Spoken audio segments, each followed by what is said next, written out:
नमस्कार, बहुत स्वागत है आपका। इंडिया वॉइस देख रहे हैं आप और मैं हूं आपके साथ शिवम सोनी। चीन में कोरोना से हालात फिर बिगड़ते जा रहे हैं। स्वास्थ्य अधिकारियों ने कहा है कि कोरोना का पीक इसी हफ्ते आएगा।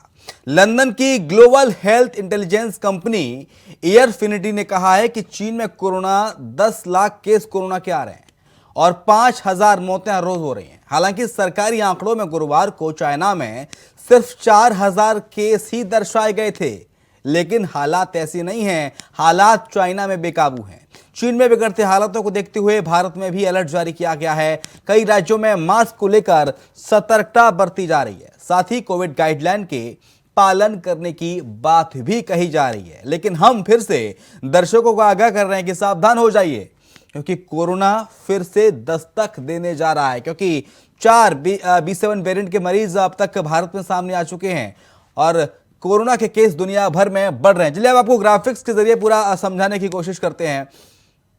चीन में कोरोना का अपडेट क्या है। अगले हफ्ते बीजिंग में 230% गंभीर केस बढ़ सकते हैं। अगले हफ्ते की हम बात कर रहे हैं बीजिंग में। इसके साथ ही वायरस की चपेट में बीजिंग की 70% आबादी आ चुकी है। चाइना के अंदर 70% आबादी ऐसी है जो इस B7 वायरस की चपेट में है। WHO ने, वर्ल्ड हेल्थ ऑर्गेनाइजेशन ने गंभीरता से लेने को कहा है। चीन के अस्पतालों में ऑक्सीजन वेंटिलेटर खत्म होते जा रहे हैं। हालात देखिए कितने गंभीर हैं। चीख चिल्लाहट मची हुई है चाइना के अंदर। 2 हफ्ते में 600 से ज्यादा हेल्थ वर्कर की मौत चाइना में हो चुकी है। यानी कि हेल्थ वर्कर भी कितने डरे हुए हैं, आप अंदाजा लगा सकते हैं। करीब 30 से ज्यादा विदेशी नागरिकों की जान चाइना में जा चुकी है। इस साल 27 करोड़ के पॉजिटिव होने की आशंका है। इस साल चाइना के अंदर 27 करोड़ लोग पॉजिटिव हो सकते हैं। वहीं भारत में भी अब कोरोना का खतरा मंडराना शुरू हो गया है। भारत में हालांकि 95% से ज्यादा लोगों को टीका लग चुका है। राहत की बात है, एक अच्छी बात है, पॉजिटिव बात है कि 95% लोगों को टीका लग चुका है। चाइना के अंदर शमशान घाटों में क्या हश्र उमड़ा है भीड़ का, देख लीजिए। चाइना में B7 वेरिएंट से हालात लगातार बेकाबू होते जा रहे हैं। B7 वेरिएंट का कहर बरप रहा है चाइना में।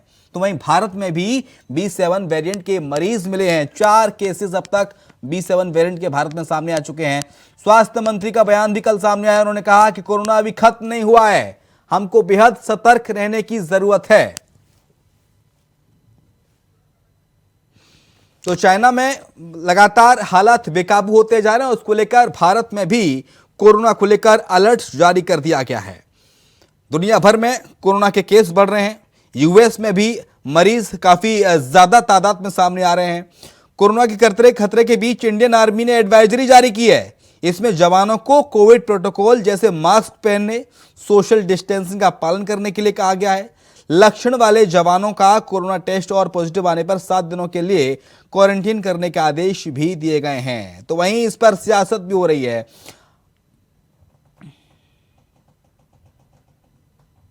नेजल वैक्सीन आज लॉन्च कर दी गई है।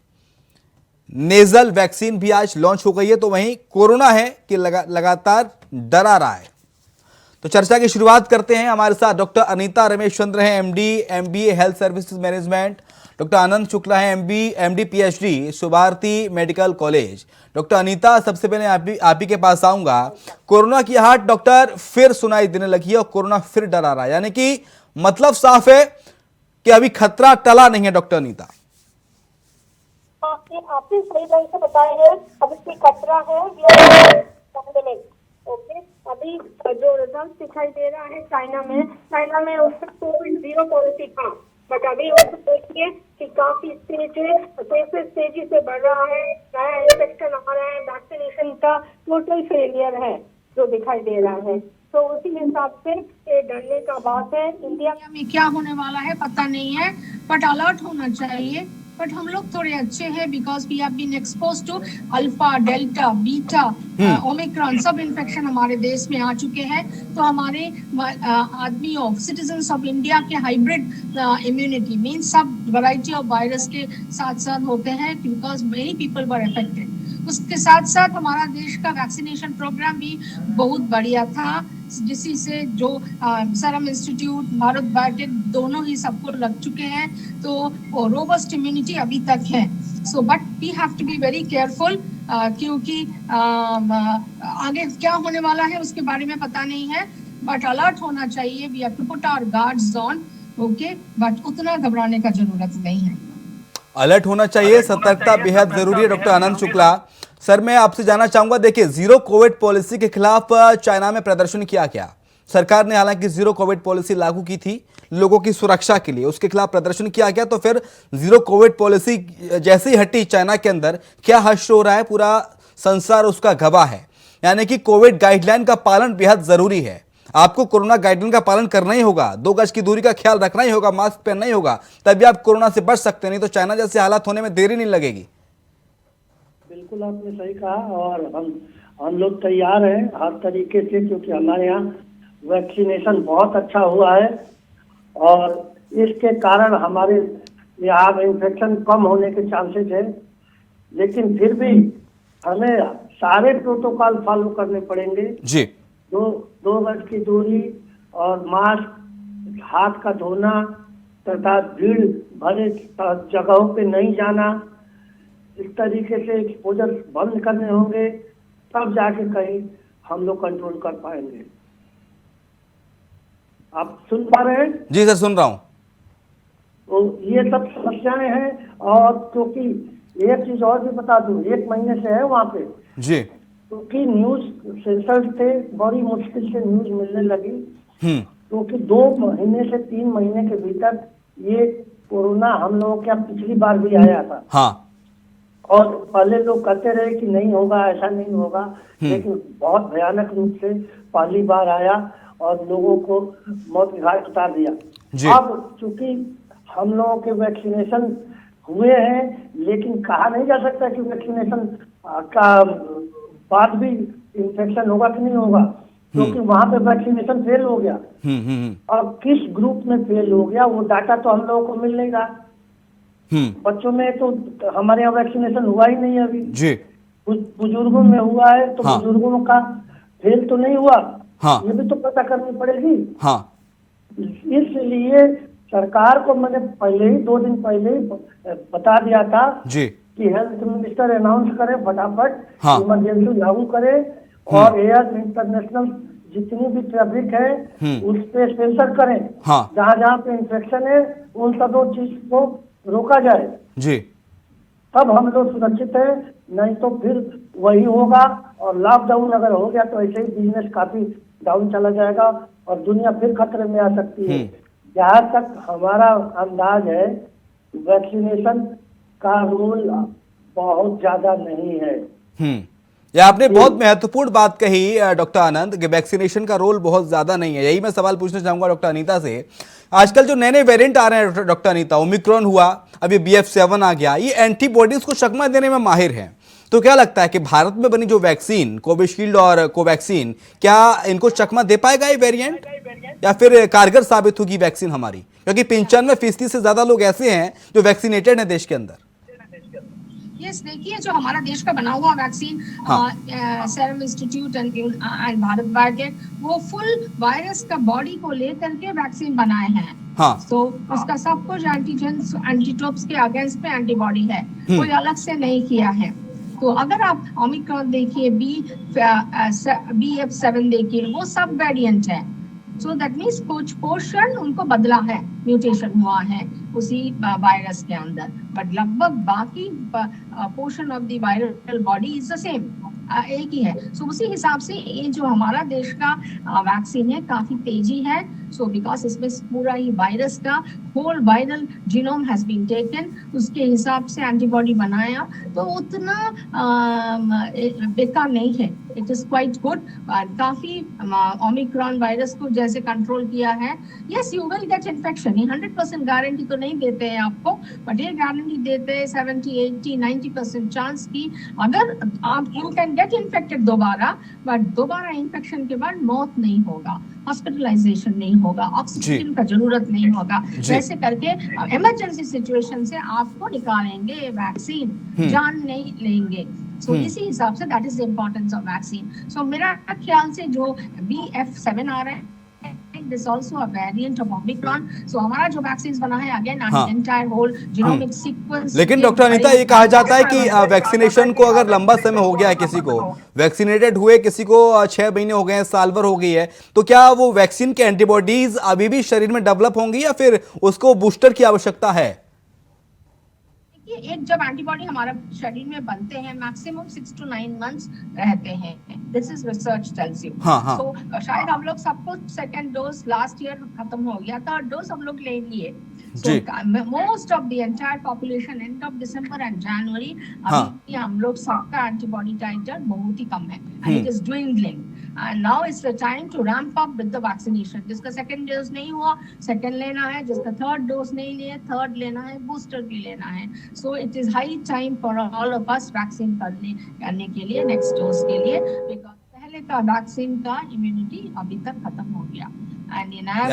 यानी कि डॉक्टर आनंद शुक्ला सर, डरने वाली बात है जिन लोगों के लिए जिनको वैक्सीनेशन कराए 1 साल हो गया है, उससे ज्यादा हो गया है, अब उनको बूस्टर डोज लेने की सख्त जरूरत है, तभी एंटीबॉडीज डेवलप होंगी, नहीं तो ये जो नया वेरिएंट है वो अपनी चपेट में ले सकता है। बिल्कुल आपने सही कहा, क्योंकि ये भी नहीं किसी को पता इसका इफेक्ट है कि नहीं है। क्योंकि अभी देखिए कई जगह पोलियो वैक्सीन फेल कर गया, दोबारा पोलियो स्टार्ट हो गया है।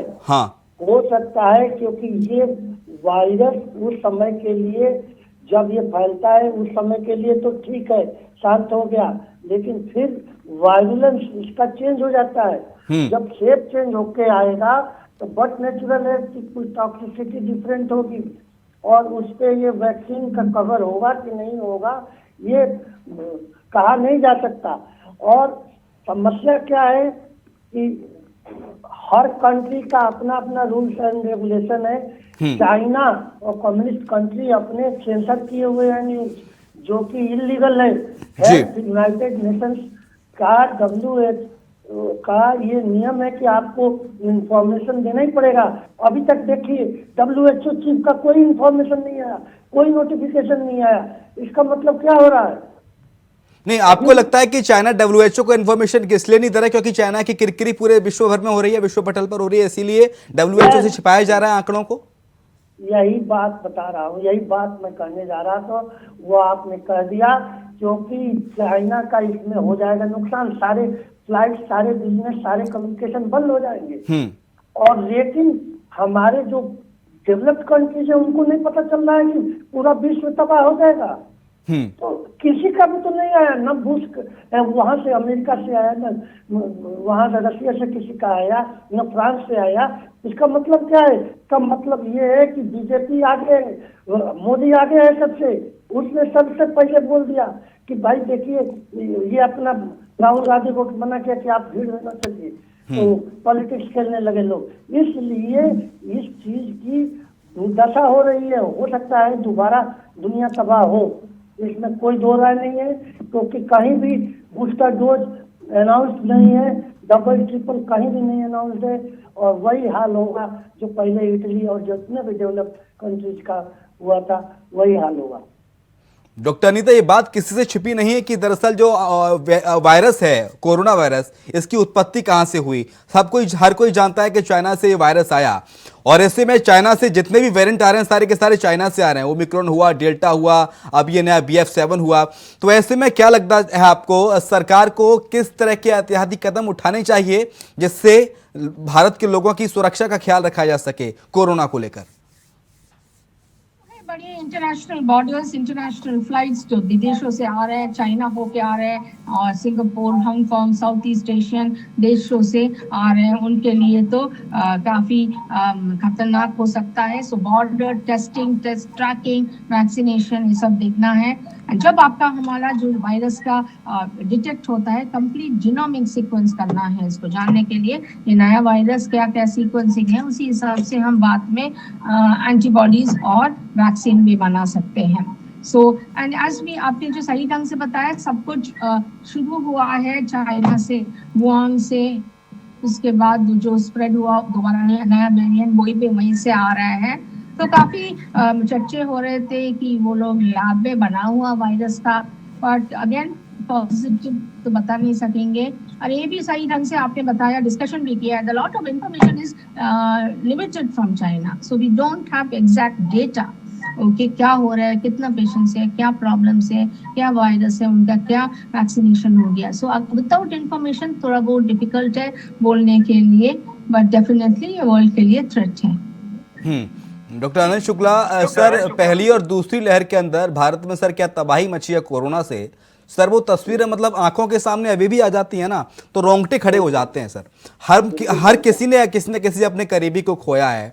हमने देखा है शमशान घाटों में किस तरह से लाशों के लिए वेटिंग रहती थी, लोग वेंटिलेटर के लिए, ऑक्सीजन सिलेंडर के लिए अस्पताल दर अस्पताल भटकते थे, ऑक्सीजन प्लांट दर प्लांट भटकते थे, तब भी ऑक्सीजन मुहैया नहीं हो पा रही थी। बड़ी मुश्किलात से हालात को कंट्रोल में किया है सर। अब हिंदुस्तान ऐसी तस्वीर सर दोबारा देखना नहीं चाहता सर। चौथी लहर की आशंका क्या लग रहा है, क्या वाकई में चौथी लहर की आशंका है फिलहाल जो फौरी तौर पर इन हालातों को देखा जाए तो? देखिए, ये तो प्रेडिक्शन हुआ और एपिडेमियोलॉजिस्ट बहुत पहले सारी चीजें बता रखे थे। 2008 में ही मेरी बातचीत हुई थी इन्वायरमेंटलिस्ट एंड एपिडेमियोलॉजिस्ट जी, ये दिल्ली यूनिवर्सिटी की बात है। हाँ। उस समय राजवीर सिंह करके छोटू यूनिवर्सिटी चौधरी छोटू सिंह यूनिवर्सिटी के प्रो वाइस चांसलर हमें इनवाइट किए थे। मेरा 36 पेज का बायोटेररिज्म पे पेपर है और आज भी दिल्ली यूनिवर्सिटी में चलता है। हाँ। इसका कारण ये है कि ये बायोटेररिज्म भी हो सकता है, ये कहा नहीं जा सकता, क्योंकि वर्ल्ड वार के आसपास हो रहा है। इसका मतलब है कि ये बायोटेररिज्म भी है और नया वेरिएंट। लेकिन सर बायो टेररिज्म पे अगर बात आप कर रहे हैं तो फिर चाइना में तो सबसे ज्यादा हालत खराब है, शुरुआत वहीं से होती है। तो अगर बायो टेररिज्म चाइना कर रहा है तो फिर उसने अपने लोगों का भी ख्याल नहीं रखा। बाहर की कोई कंट्री है वो भी कर सकती है। जी जी, अपनी सर आप बात पूरी कीजिए। हाँ, मेरे पास लिटरेचर थे उस समय। कहाँ से लिटरेचर मुझको मिल गए 2008। तो इसका मतलब है कि ये प्लानिंग थी और प्लानिंग चल रही है, इस पे कोई ध्यान नहीं दे रहा है, नहीं क्लेम हो रहा है। इसका मतलब है कि पब्लिक मरवाए जा रहे हैं। और दूसरी बात ये भी है कि आप सुरक्षित रहिए।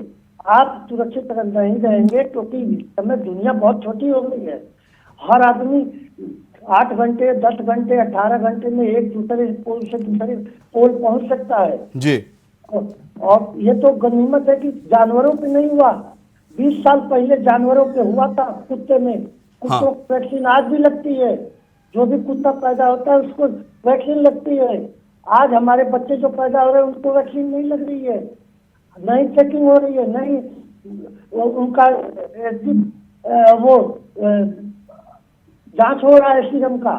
तो ये सारी चीजें हैं, इसको ध्यान लोग नहीं दे रहे हैं और इससे दुनिया पूरा तबाह होगी। कौन कंट्री करा रहा है, कौन माफिया करा रहा है, क्यों करा रहा है, बहुत सी समस्याएं हैं जिसको देखना पड़ेगा जी। क्योंकि इकोनॉमिक पोजीशन किसी कंट्री का अच्छा नहीं है। क्यों नहीं अच्छा है? हर 3 साल बाद इकोनॉमिक पोजीशन खराब होता है अमेरिका का। कहाँ से आ रहा है? ठीक है डॉक्टर अनीता, पहले से भारत का जो हेल्थ इंफ्रास्ट्रक्चर है वो पहले से बहुत मजबूत हुआ है। हम देखते थे शुरुआत की जब पहली और दूसरी लहर थी, एम्बुलेंस की किल्लत थी, वेंटिलेटर्स नहीं थे और ऑक्सीजन सिलेंडर्स की काफ़ी किल्लत आई थी, बेड्स नहीं थे अस्पताल में। लेकिन अब कोरोना को देखते हुए सरकारें सतर्क हुई, आगे वाले खतरे को सरकारों ने भांपा और हेल्थ इंफ्रास्ट्रक्चर पर जोर दिया है। चाहे किसी भी राज्य की हम बात कर लें तो हम अब इतने सक्षम हैं, चाहे कोई सी भी लहर आए हम उससे डट के मुकाबला कर लेंगे, निपट लेंगे, ज्यादा नुकसान नहीं पहुंचेगा हमको। ये इस बात से इत्तेफाक रखती हैं आप?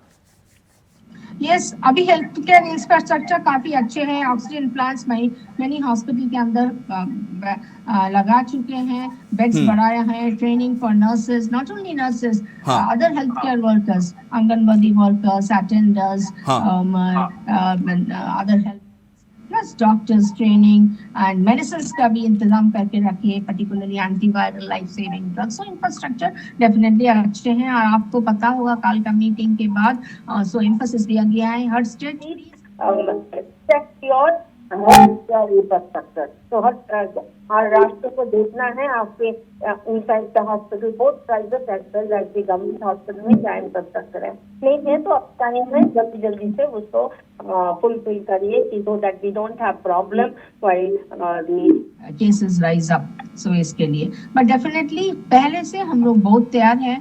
जब 2020 में शुरू हुआ, एकदम एग्जैक्टली 2019 दिसंबर में हम लोग को पता चला कि चाइना में वायरस हो रहा है एंड 2020 मार्च में वो बंद डिक्लेयर किया है। सो हमारे पास अभी we are much better prepared when we were there and हमारा ख्याल से we will be able to tackle until and unless things are out of place. जैसे ब्लैक मनी होकर के दवा निकल गए, ओके, ऑक्सीजन बंद हो गए, ओके, वायरस बहुत तेज है, ओके, पेशेंट्स बहुत बीमारी से अटक गए हैं। So that two situations are not under control. But जैसे ओमिक्रॉन था, नंबर ऑफ केसेस अच्छे हैं, home isolation, home treatment, testing, treatment, ये तो हम कंट्रोल कर सकते हैं। लेकिन अनीता, ये जो नया वेरिएंट है BF7, ये 10 से 18 लोगों को एक साथ अपनी चपेट में लेने की मादा रखता है।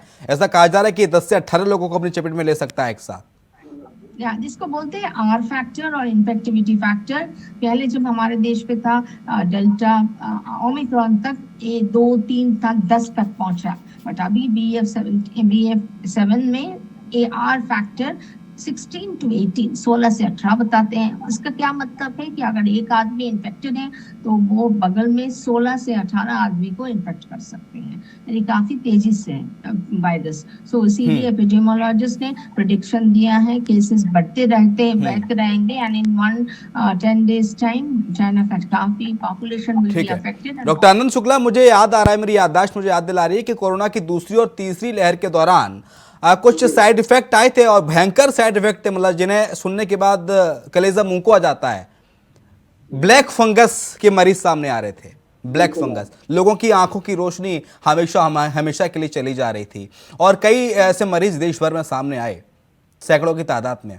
तो क्या इस वेरिएंट के भी इस तरह के बुरे साइड इफेक्ट हो सकते हैं क्या? बिल्कुल हो सकते हैं। देखिए, पहले तो हर आदमी ड्रग डिपेंडेंट है और वैक्सीन डिपेंडेंट है। पैदा होते ही आज स्पर्म नहीं बन रहा है, ओवा नहीं बन रहा है, उसके लिए दवाई, पेट में बच्चा आया उसके लिए दवाई, जब बच्चा पैदा हुआ तो वैक्सीन दवाई, और बड़ा हुआ तब दवाई। इसका मतलब है कि इम्यूनिटी जो है नेचुरल नहीं है। हम लोग प्रोटेक्टेड है ड्रग एंड वैक्सीन से। इसका मतलब है कि इन्वायरमेंट से फाइटिंग कैपेसिटी नहीं है। जब भी इन्वायरमेंट को कोई दूसरा बायोलॉजिकल हार्म करेगा तो बट नेचुरल है, इम्यूनिटी डाउन होगा, इन्फेक्शन हुआ, तो ब्लैक फंगस आ गया। बहुत लोग मरे, आंख खराब हो गई। वाकई गाजियाबाद में कई लोगों के आंखों में ब्लैक फंगस आ गया, आंख निकालनी पड़ी उन लोगों की। तो ये साइड इफेक्ट हो सकता है, इसलिए प्रिवेंशन ही केवल हम लोगों के पास है। अगर हम लोग प्रिवेंट नहीं कर पाए तो बड़ी मुश्किल होगी, क्योंकि ये चीज फिर गाँव में अगर फैल जाएगा तो गांव से निकलना बड़ा मुश्किल है, क्योंकि ना वहाँ ऑक्सीजन है, ना वेंटिलेटर है। ऑक्सीजन भी इस कंडीशन में 13 गुना ऑक्सीजन चाहिए।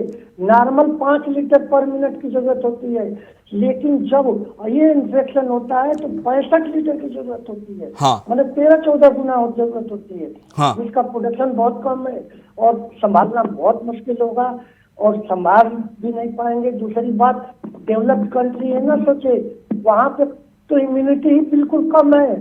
दूसरी चीज, ऑक्सीटोसिन बहुत ज्यादा है, लोग सेक्सुअल कांटेक्ट बहुत ज्यादा है, उससे बहुत तेजी से स्प्रेड हो जाती है, और उसके कारण जो है वहाँ के लोग मरते हैं। जैसे इटली में मरे, फ्रांस में मरे, अमेरिका में मरे। ये दोबारा मैं मैसेज दे रहा हूँ कि अगर ये डेवलप्ड कंट्रीज नहीं रोके फ्लाइट्स वगैरह, तब तक ये बड़ी दिक्कत होगी। दिल्ली के अंदर डॉक्टर अनीता, दिल्ली के अंदर XBB वेरिएंट के मरीज बहुत सामने आ रहे हैं। 92 से 95% मरीज ऐसे हैं जो XBB वेरिएंट के हैं। तो XBB वेरिएंट कैसे अलग है BF7 से या ओमिक्रॉन से या डेल्टा से, पिछले जो भी वेरिएंट सामने आए? ओके, पहले जो आया था alpha, beta, delta, Omicron, BF7 India भी आए थे फ्यू केसेस, पर BF7 अभी प्रेडोमिनेंट है बिकॉज XBB जो वेरिएंट दिल्ली में मिल रहा है, XBB वेरिएंट जिसके मरीज सामने आ रहे हैं, उसे कैसे समझें आप? XBB जो वेरिएंट है वो अभी चाइना में मेजॉरिटी है। Okay, a major and Delhi maybe it's getting detected. This is the most infectious variant. ये एक सब वेरिएंट है ओमिक्रॉन से. इसका आर फैक्टर काफी ज्यादा है, मोर इन्फेक्टिविटी. ये बॉडी के अंदर जाते हैं, बोन पेन करते हैं, बुखार होता ही कि नहीं होता है. बट ये मैम BF7 से ज्यादा खतरनाक है या उससे थोड़ा कम है? No, ज्यादा खतरनाक है. And this is the virus which is causing the havoc. यही प्रॉब्लम कर रहा है वहीं पे ये virus, not the BF7. Okay, और इसी हिसाब से डरने का बात है, खतरनाक है. इसके बारे में ज्यादा जानकारी हमारे पास नहीं है, किसी के पास अगर नहीं है. अगर अगर जो भारत में केसेस आए हैं डॉक्टर अनीता XBB वेरिएंट के या फिर BF7 वेरिएंट के, तो उनका इलाज कैसे संभव है? उन्हें कैसे इलाज मिल रहा है? जो पहले पुराने ढर्रे से जो इलाज होता आया है ओमिक्रॉन के मरीजों का या डेल्टा के मरीजों का, तो वैसे ही इनका इलाज होगा या फिर इनके इलाज का पैटर्न कुछ डिफरेंट है? WHO ने कुछ गाइडलाइन दी हैं क्या अस्पतालों को, डॉक्टर्स को इसको लेकर? अभी कुछ गाइडलाइंस नहीं है क्योंकि हमारे पास ये वायरस के बारे में जानकारी बहुत ही कम है. हाँ. बट डेफिनेटली अगर जुकाम है 1-2 दिन तो आप घर पे रह सकते, सेल्फ आइसोलेशन, उसके बाद हॉस्पिटल जाइए. अभी हमारा देश में whoever is suspected सबको टेस्ट करने के लिए बोला गया है, तो क्या टेस्ट कर लीजिए, वो जीनोमिक सीक्वेंस में जाएगा. ट्रीटमेंट जैसा पहले जाते जाते एक आखिरी सवाल डॉक्टर आनंद शुक्ला सर आपसे. एक भारत के लिए खुशखबरी, एक सुबह खुशखबरी आई है, नेजल वैक्सीन को मंजूरी दे दी है भारत सरकार ने. सर, नेजल वैक्सीन को कैसे आप देखते हैं और कहा जा रहा है कि इस ये वैक्सीन बूस्टर डोज का भी काम करेगी? सर, ये सारी क्लेम है. इफेक्टिविटी 3-4 साल बाद पता चलता है कि कितना ये सर्वाइवल है, एंटीबॉडीज की उस पे फर्क पड़ता है कि नहीं जी. क्योंकि बहुत से कम वैक्सीन हम लोगों के पास है एंटीवायरल जो चल पा रहा है. हेपेटाइटिस बी का अभी भी बहुत ज्यादा सक्सेसफुल नहीं हुआ. सी का हम लोग बना ही नहीं पाए, हेपेटाइटिस सी का. एड्स का वैक्सीन बना ही नहीं पाए.